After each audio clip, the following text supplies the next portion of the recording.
తిండిబోతు రాక్షసుడి గురించి మీకు తెలుసా? అది మహాభారత కాలం. ఏకచక్రపురం అనే ఒక ఊరుండేది. ఆ ఊరి ప్రజలు ఎప్పుడూ భయంతో జీవించేవారు.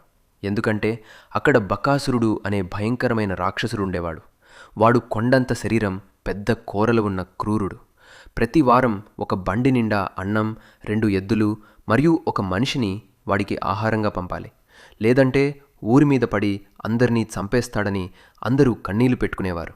ఆ సమయంలో పాండవులు మారువేషంలో అక్కడికి వచ్చారు. ఆ పేద బ్రాహ్మణ కుటుంబం బాధ చూసిన కుంతీదేవి ధైర్యం చెప్పింది, మీరు భయపడకండి, మీ బదులు నా కొడుకు భీముడు వెళ్తాడు. మరుసటి రోజు భీముడు అన్నం బండిని తోలుకుంటూ వెళ్ళాడు. ఆ వేడివేడి అన్నం వాసన చూసి భీముడికి భలే ఆకలి వేసింది.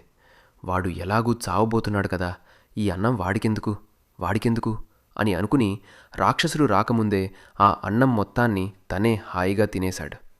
బకాసురు కాసురుడు వచ్చి చూసేసరికి అన్నమంతా ఖాళీ. వాడికి కోపం నషాలానికంటింది. రేయ్, నా అన్నం తింటావా అంటూ భీముడి మీదకు దూకాడు.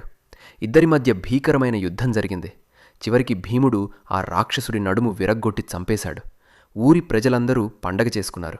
అందుకే ఇప్పటికీ ఎవరైనా ఎక్కువగా తింటుంటే, ఏంటి బకాసురుడిలా తింటున్నావు అని సరదాగా అంటుంటారు.